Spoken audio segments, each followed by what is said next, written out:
आदाब, मैं हूं विशाल आजम और आप देख रहे हैं न्यूज 18 उर्दू पर कह कर ही मानेंगे। एक और दिन आया और एक और दिन फिर इसी मौजू पर बात करना जरूरी हो गया। दरअसल एक रोज कबल भी इस पर बातचीत हो रही थी, हमने एक मुज़ाकरा किया था, लेकिन फिर आज इसी मौजू पर बातचीत करना मजबूरी बन गई है, चूंकि हालात जम्मू कश्मीर में इस तरह के हैं। खासतौर से कश्मीर में जो टारगेट किलिंग्स के वाकयात हो रहे हैं और एक के बाद एक हर दिन कुछ नई खबरें सामने आ रही हैं। जिस तरह से जो बैंक मैनेजर को गोली मारी गई, उसके बाद फिर उसी देर शाम 2 गैर मकामी लेबर से गोलियां चलाई गई, जिनमें से एक दिलखुश जो बिहार का रहने वाला था उसकी मौत हो गई है, जबकि दूसरा जख्मी है। अब सवाल इस बात को लेकर है कि आखिर क्यों और कैसे हालात में तब्दीली आए। और इतना ही नहीं है कि जब राहुल भट्ट पर गोलियां दागी गई थी, राहुल भट्ट का इंतकाल हुआ था, वो शहीद हो गए, तो उसके बाद से लगातार ऐसे वाकयात सामने आ रहे हैं, एहतजाज भी लगातार हो रहे हैं, दावे भी लगातार हो रहे हैं कि हालात बेहतर किए जाएंगे। एनकाउंटर्स की भी खबरें आ रही हैं, दहशतगर्दों के मारे जाने की भी खबरें आ रही हैं कि जो मुश्तबा दहशतगर्द वो मारे गए। अब दिल्ली में इसको लेकर एक आला सतही मीटिंग हुई और इसकी सदारत वज़ीर दाखिला ने की है। इसमें तमाम जो आला सतही जो इसमें काबिल वो मौजूद थे, इसमें खुफिया एजेंसी और इसमें BSF के आला सतही अफरान, इसमें अजीत डोभाल सब मौजूद थे। सवाल इस बात को लेकर कि क्या अब इस मीटिंग के बाद उम्मीद की जा सकती है कि कुछ हालात में तब्दीली आएगी, और हालात में तब्दीली आने के लिए असल जो काम है वो क्या करना है, ज़मीनी स्तर पर क्या काम होना चाहिए। एक तरफ हलाकतें हो रही हैं, दूसरी तरफ एहतजाज हो रहे हैं, और साथ ही साथ अब ये भी खबरें हैं, उसके बदाबता वीडियोस हम आपको दिखा सकते हैं किस तरह से वहाँ पर से अब बहुत सारे कश्मीरी पंडित वो वादी को छोड़ रहे हैं। उनके सामने एक मजबूरी से हालात हो गए हैं, वो वादी को छोड़कर जाने को मजबूर हैं। इन तमाम चीज़ों के दरमियान सवाल अब भी कायम है कि आखिर कैसे बदलेंगे हालात। राहुल भट्ट, अमरीन भट्ट, कैसे राहुल भट्ट के बाद अमरीन भट्ट का नाम सामने आता है, फिर उसके बाद रजनी बाला का नाम सामने आता है, फिर विजय कुमार का नाम सामने आता है। आखिर एक के बाद एक कब तक इस तरह के हालात बने रहेंगे। और हद तो अब ये भी हो गई है कि जो इन्हें भरोसा चाहिए था शायद वो भरोसा नहीं मिला, उसकी वजह से वो अब पलायन को मजबूर हैं। लेकिन वहां अब ये आवाज भी उठी है कि आप कश्मीर छोड़कर न जाएं। हमारे साथ 4 खास मेहमान हैं, हम उनका तारुफ करा देते हैं और उसके बाद हम इस पर गुफ्तगू करेंगे कि आखिर कैसे हालात बदलेंगे। हमारे साथ हैं प्रिया सेठी साहिबा, फॉर्मर मिनिस्टर हैं और सीनियर लीडर हैं बीजेपी की, इमरान नबेदार, तर्जुमान National Conference, commander GJ Singh, defence expert हैं, और डॉक्टर जहांजैब सिरवाल, लीडर कांग्रेस। आप तमाम लोगों का बहुत बहुत इस्तकबाल है। मैं सबसे पहले कमांडर GJ सिंह साहब आपके पास आना चाहूँगा, और मेरा सवाल यही है कि हर गुजरते दिन के साथ ये जो सिलसिला है टारगेटेड किलिंग्स का, ये थम नहीं रहा है। आखिर इसकी वजह क्या है, जड़ में क्या है? बीमारी कहीं और है, इलाज कहीं और का हो रहा है, कहीं ऐसे तो हालात नहीं है। मेरा ये मानना है कि ये जो टेररिज्म है, इसका जो आप जरा मेरा एको आ रहा है, इसको ठीक करवा दीजिए जी। इसका जो सेंटर ऑफ ग्रेविटी है वो हमारे देश कश्मीर के अंदर नहीं है, वो है पाकिस्तान के अंदर। अब अगर हम इसको एक परमानेंटली इसको ठीक करना चाहते हैं, इसका इलाज करना चाहते हैं, तो हमें एक्शन जो है वो पाकिस्तान के ऊपर लेना पड़ेगा, जहां पे उनके खेत हैं, यहां से ये जो आतंकी है उनको बढ़ाते हैं और वहां पलते हैं, तैयार होकर, वेपनाइज होकर, अपना लॉजिस्टिक लेकर, पूरी इंडोक्ट्रिनेशन करके उनको यहां भेजा जाता है। दूसरी बात, बहुत अहम बात है, वो ये है कि हमारे देश के अंदर जबान के ऊपर कोई लगाम नहीं। अब आप देखिए अगर टाइम लाइन, तो इसकी जो ये गति पकड़ी है, जो ये तेज हुआ है टारगेटेड किलिंग, ये हुई है ये पिक्चर जो कोई अग्निहोत्री ने बनाई। मैं तो पिक्चरें देखता नहीं, मगर इसका काफी चर्चा होती है। कश्मीर फाइल्स, मैंने तो पिक्चर भी नहीं देखी, मैं देखता ही नहीं, कोई पिक्चर नहीं देखता। तो इस पिक्चर के बाद जो एक हेट थी लोगों के अंदर, उसको बढ़ावा दे दिया।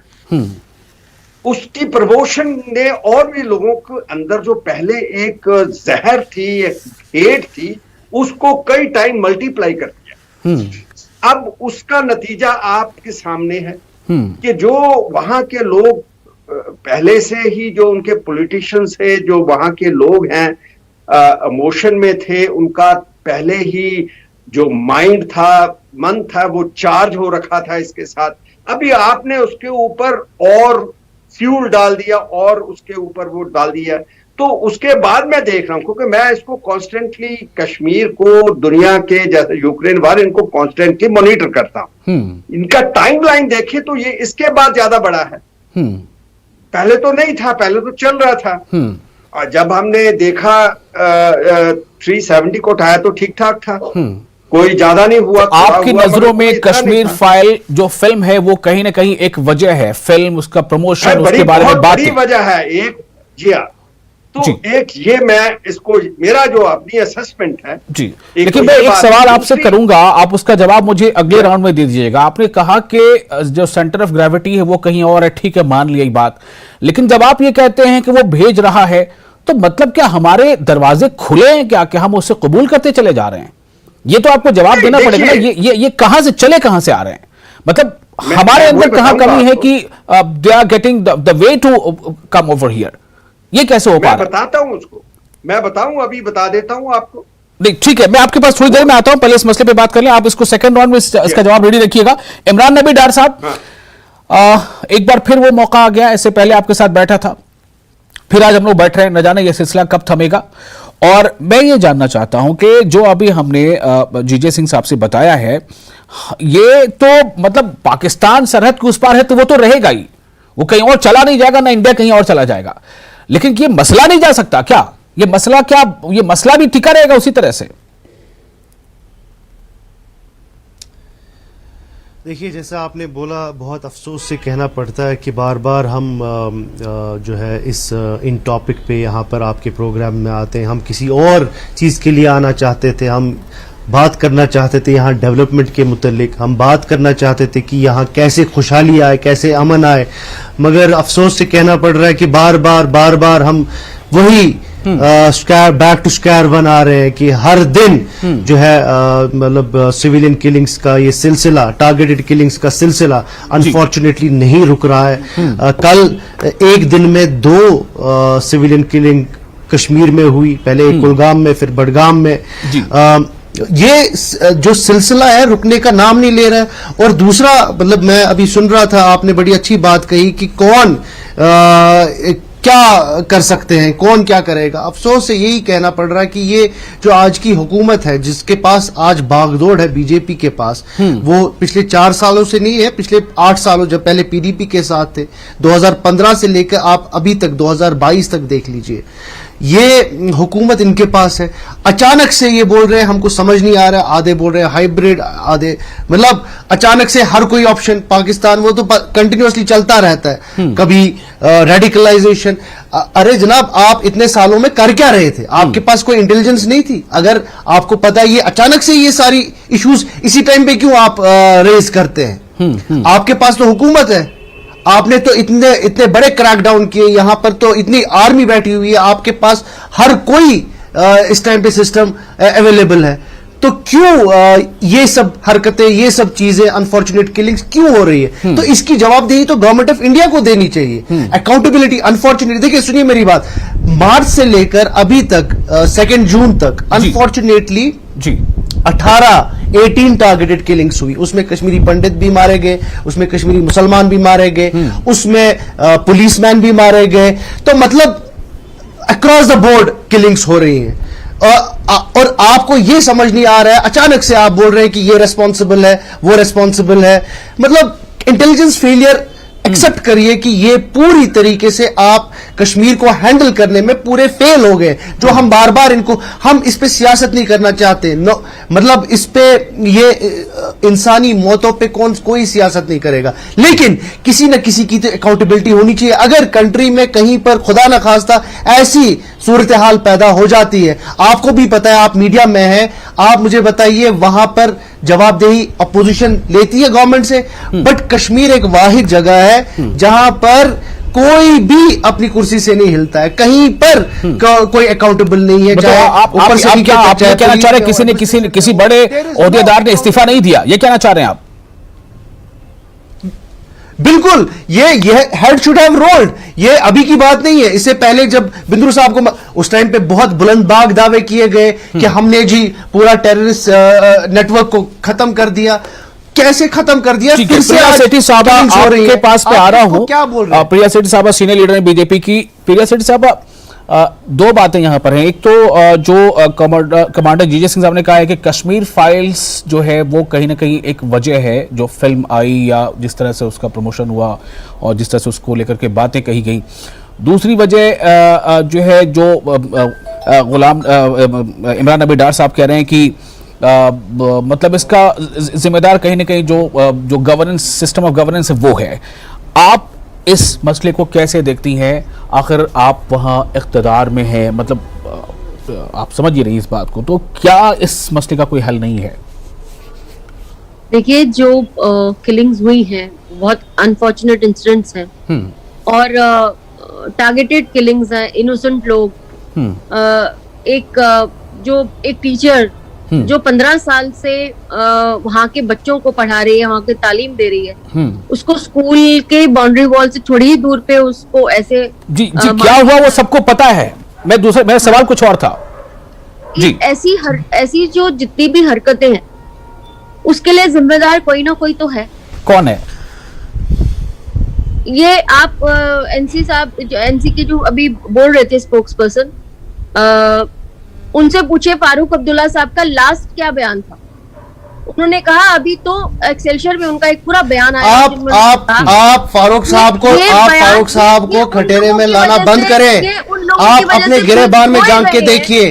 आपने और आपकी सरकार ने और आपके लीडर्स ने यहाँ कश्मीर का बेड़ा गर्क कर दिया है। हम 8 साल से हुकूमत में नहीं है, फारूक साहब के पीछे पड़ गए। आपको ये साइकिक हो गई है, सिर्फ आपके जहन में सिर्फ बस एक ही चीज घुसी है कि कहीं पे कुछ हो जाए, फारूक साहब को लाओ, उमर साहब को लाओ। अरे कभी तो अपनी रिस्पॉन्सिबिलिटी लो, अपने गिरेबान में झांक के देखो आपने क्या किया। आप तो पूरे फेल हो गए ऊपर से नीचे तक। सिर्फ फारूक साहब का नाम लेना, आपकी ये मेंटालिटी ऐसी हो गई है, साइकिक हो गए हो आप लोग। सिर्फ फारूक साहब को चारों तरफ फारूक साहब दिखता है। अपनी तरफ देखो, आपकी एडमिनिस्ट्रेशन फेल है, आपकी लीडरशिप फेल है, आप उस पर बात नहीं करोगे।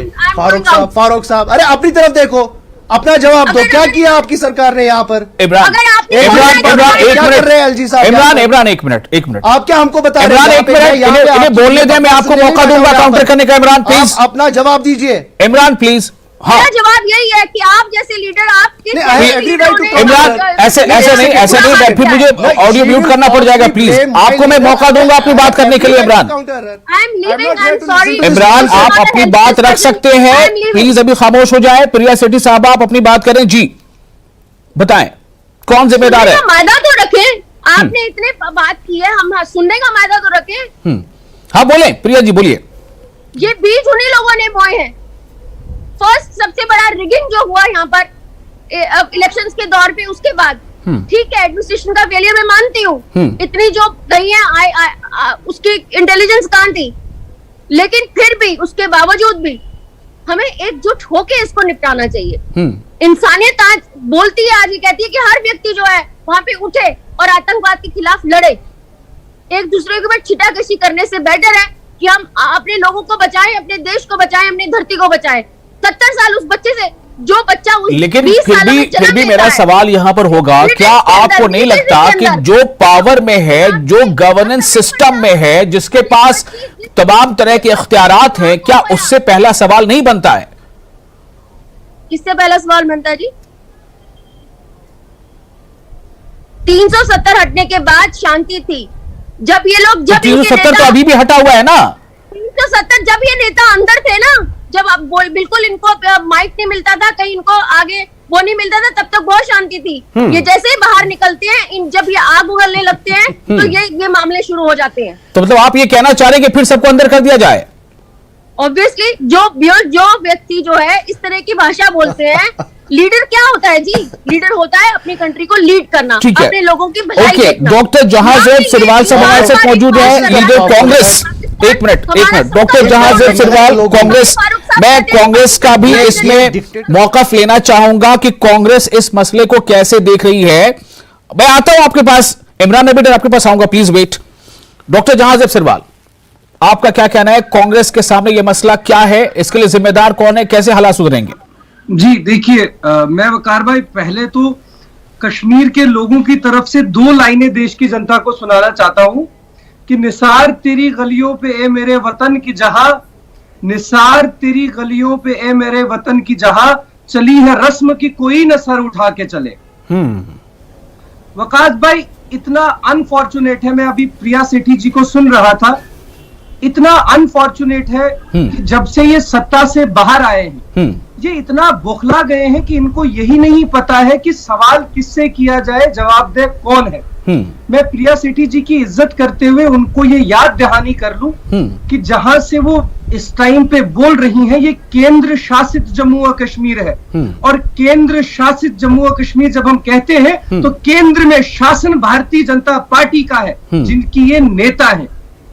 तो यदि किसी से सवाल बनता है तो वो भारतीय जनता पार्टी से बनता है। यदि इस एक एक कत्ल के लिए कोई जिम्मेदार है तो वो भारतीय जनता पार्टी जिम्मेदार है, उनकी मिस गवर्नेंस जिम्मेदार है, उनका यहाँ पर डेमोक्रेसी का गला घोटना जिम्मेदार है, उनका कश्मीर को एक्सपेरिमेंटल लैब बनाना जिम्मेदार है। 26 साल इनके स्टेट प्रेसिडेंट ने खुद स्टेटमेंट दिया, ऑफिशियल स्टेटमेंट दिया, कहा कि गवर्नर साहब हमारा बंदा है, एलजी अपना बंदा है। आज लाइए ना कटघरे में अपने बंदे को, आज लाइए कटघरे में अपने बंदे को। प्रिया सेठी जी को मालूम ही नहीं है, मंत्रालय से हटने के बाद Priya ji out of politics हो गई हैं। इनको दिल्ली से डायरेक्शन आ जाती है कि अभी चुनाव नहीं होना है, अभी इलेक्शन मोड में मत आइए। They are responsible for this misgovernance. Bharatiya Janata party जिम्मेदार है। इनको एक चीज पूछ लीजिए विकास भाई, इनको मेरी तरफ से एक चीज पूछ लीजिए, इनको एक चीज पूछ लीजिए कि अभी यूपी चुनाव में दावे कर रहे थे कि हालात सामान्य है। डेमोक्रेसी की बात कर रहे हैं। अरे सुन लीजिए, या तो सुन लीजिए प्रिया जी, डेमोक्रेसी की बात सुन लीजिए, सुन लीजिए प्रिया जी। यदि आप अभी वकास भाई ने पूछा था, अरे सुन लीजिए, अभी वकास भाई पूछ रहे थे कि किसको इस्तीफा देना चाहिए। यदि इस देश में किसी को इस्तीफा देना चाहिए तो इस देश के गृह मंत्री को इस्तीफा देना चाहिए, गृह मंत्री को इस्तीफा देना चाहिए। आप लोगों ने मक्खनलाल बिंद्रू जी के नाम पर राजनीति की, आपने उस टाइम पे कहा हालात सामान्य होंगे, ऑपरेशन ऑल आउट, उसके बाद दावे, और उसके बाद नवाज शरीफ के घर पे बिन बुलाए बिरयानी खाने चले गए। आप क्या बात कर रही हैं? प्रिया सेठी साहिबा, अब आपसे मैं यही गुजारिश करूंगा जो मैं उस वक्त इमरान नबी डार से कर रहा था। इस तरह से बात करने से कोई फायदा नहीं होगा। प्रिया साहिबा प्लीज देखिए, एक एक करके बात करें। और मैं सिर्फ ये जानना चाहता हूं कि अभी मुझे आप प्रिया साहब आप ही बता दीजिए, आप जो कह रहे हैं मिलजुल कर काम करना चाहिए, तो उसका क्या प्रोसेस होगा? कोई कुल जमाती मीटिंग होगी क्या? जो वहां मुख्तलिफ पार्टियां उनको बुलाया गया एक मीटिंग के लिए, कभी कॉल दी गई और ये लोग ना गए हों? आप बताएं वो बातें, क्या आप नहीं आते हैं कुल जमाती मीटिंग के लिए, आप नहीं मौजूद होते हैं? डेमोक्रेसी के लिए काम किया, उनकी सिक्योरिटी विड्रॉ कर दी, बदले की राजनीति जानते हैं, ये वेलफेयर की राजनीति नहीं कर सकते। आप कमाल करते हैं। देश सबका है, सबको इकट्ठे मिलकर चलना है। ठीक है, ओके आपका नहीं है। जम्मू कश्मीर इमरान नबी डार साहब, सवाल यह है कि सबको मिलकर चलना है, मतलब एक तरह से बीजेपी के नेता चाहती हैं कि गवर्नेंस में आप शामिल हो जाएं, मशवरे दें अपने। देखिए, इन्होंने तो अभी आपके सामने अपना सोल्यूशन बता दिया। इन्होंने बोला यहां पर ये मारधाड़ रुकेगी जब आप अपोजिशन को बंद करेंगे। ये इनके पास सोल्यूशन है। यही है डिक्टेटरशिप अभी तक की, और आगे भी यही करना चाहते हैं। ये यहाँ पर चिल्ला रहे हैं सब पे, ये सबको सबकी आवाजें बंद करना चाहते हैं, ये यहाँ पे इंटरनेट बंद करना चाहते हैं, ये लोगों को हिरासत में रखना चाहते हैं, ये फॉर्मर चीफ मिनिस्टर्स को बंद करना चाहते हैं। तो कहाँ ये कंसल्टेशन कर रही हैं? ये तो आपके इसने ये प्रिया जी, मुझे मैं आपकी बहुत ही, आप मेरी प्लीज, मैं यहाँ पे लड़ाई करने नहीं आया हूं, मैं लड़ाई करने नहीं आया हूं, मैं अपनी बात रखूंगा, आप भी अपनी बात रखिए आराम से, बट मुझे कंप्लीट अपना पॉइंट करने दीजिए। प्रिया जी, आपने खुद बोला कि जब तक आप इनको बंद करेंगे हालात ठीक होंगे, यही बोला आपने कि नहीं बोला? आपके जब तक नेता प्रोवोकेटिव बयान देना बंद नहीं करेंगे मैं वही बोल रहा हूँ ना, ये बोला आपने, तो मैं एक सेकेंड, अब let me complete please, I request, let me complete, मैं रिक्वेस्ट कर रहा हूँ आपसे, मुझे आप मुझे बात तो करने दीजिए ना। देखिए आप बड़े बात करते हैं, मैं बात करता हूँ, आप मेरी बात सुनिए। आपको वक्त दे रहा हूँ इमरान अबीदार, आपको वक्त दे रहा हूँ, आप मेरी बात सुनिए ना, आप दूसरों को भी, हमारे नाज़रीन सुन रहे हैं, वो देख रहे हैं कि किस जगह इस तरह से बिहेव कर रहा है। Please you can not show down our voices, please please please बारी बारी से बात करें। मैं यही बोल रहा हूं कि आप जीजे सिंह साहब के पास पहले गया था, कंसल्टेशन ने कभी इंटरप्ट नहीं किया, मैं उनके पास जाऊंगा, वो अपनी बात रखेंगे। प्लीज प्लीज एक सेकेंड, इमरान अबीदार। मतलब बीजेपी जी ये बोल रही थी कि कंसल्टेशन, यही कंसल्टेशन बोल रही है, यही बोल रही है अरेस्ट करने को, तो इनके पास कोई पॉलिसी है नहीं। जैसे आपने भी बोला, ऑल पार्टी मीटिंग में जब प्राइम मिनिस्टर ने बुलाया, हमारी लीडरशिप नहीं गई वहां, उसके बाद तो उसका कोई नतीजा सामने आया नहीं। हम एक्सपेक्ट कर रहे थे कि कोई कॉन्फिडेंस बिल्डिंग मेजर अनाउंस होगा, उसके बाद तो बिल्कुल नहीं हुआ। यहां पर आप 3 times former chief minister, 1 former chief minister, इतने फॉर्मर चीफ, जिन्होंने यहाँ पर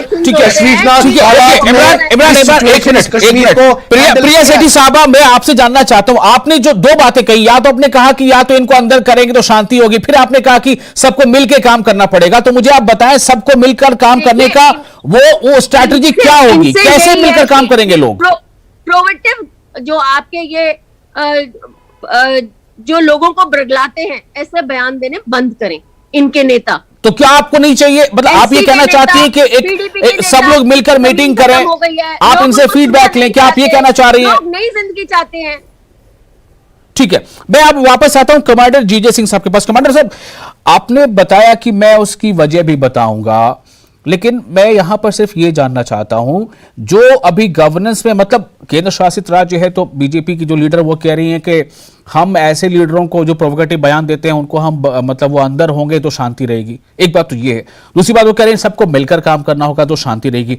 मैं आपसे जानना चाहता हूं क्या करना होगा कि शांति रहेगी, मुझे ये बताइए। देखिए, पहली बात, होना चाहिए, करना चाहिए, देश के अंदर शांति होनी चाहिए। देश में अभी जम्मू कश्मीर की बात हम खास तौर से कर रहे हैं। मैं जम्मू कश्मीर, बिल्कुल, हाँ। देखिए, ये जो चाहिए की बात होती है, ये विशफुल थिंकिंग होती है, होता नहीं है, मगर ये आइडियलिस्टिक एक बात होती है कि होना चाहिए, मगर होता नहीं है ऐसे।